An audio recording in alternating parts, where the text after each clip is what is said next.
All right, it's media day. We are talking 5A Division Two, mixing it up a little bit. We got my man, a defense coordinator with us this time, South Oak Cliffs, Kyle Ward.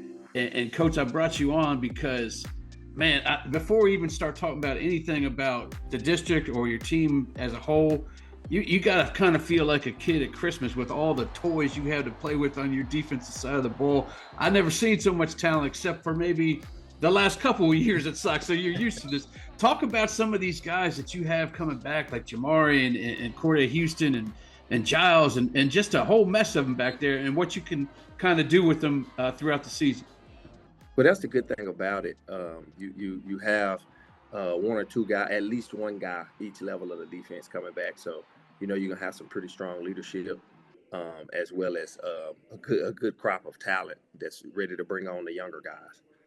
Well, it's one thing to have a guy coming back, but when you have somebody like Jamarion Phillips, who recently committed to Baylor, who can make all kinds of ridiculous plays, Marcus Giles, you got Gibson. I mean, these aren't just guys coming back. These are guys with major talent that you can put, and you can say you got three linebackers, and you have Jamarion as one of them. Well, he can make up for something maybe one of the other two lack.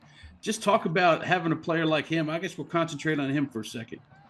Well, that's the good thing. I think Jamarian is he's a third year starter. He will be, and he came up under some guys that great leadership, and so he's the result of that. Brandon Jones and Jaden Shelton, so he has big shoes to fill. He has big shoes to fill, and he stepped up to it. He really has. He's a very vocal kid, high passion and emotion, and it's really good to have a leader like that back for us. I want to do a quick little vibe check with you. The vibe going on down there at South Oak Cliff, because you've played over the last 4 years, you've been in all the state final games. You've played 64 games where most teams play 40. But sometimes I get a feeling like, okay, we didn't win the last two, so what's wrong with Sox? I don't think anything's wrong with them, but do you have that kind of feeling? Maybe Yeah. not amongst your country, but about your fan base. Oh yeah, for sure. That was a big thing for the second season. When we won the second title, it was, it was impossible, and then it was possible, and you win it again, you make it an expectation.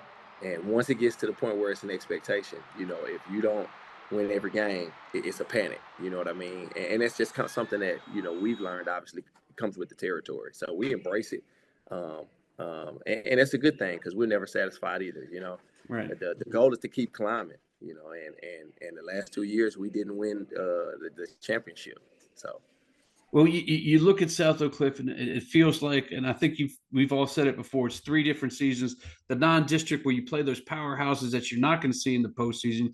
I believe North Shore is coming up here this year. Mm-hmm, mm-hmm. You got Yes, North sir. Shore, you got Duncanville, you got Longview, you get to measure, and it's kind of like the NASCAR. People that watch NASCAR, Super Bowl is right off the bat. So you got these Super Bowl teams.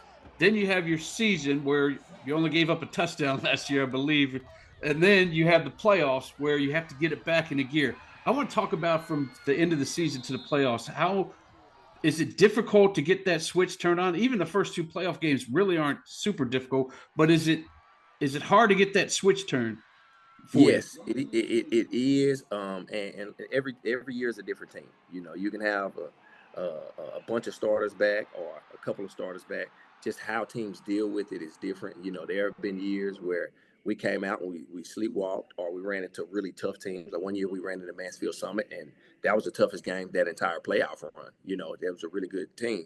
Um, Last year, we came into it rolling, and I think we adjusted some things with how we prepped for that third season last year, and it worked for us. It worked for that group.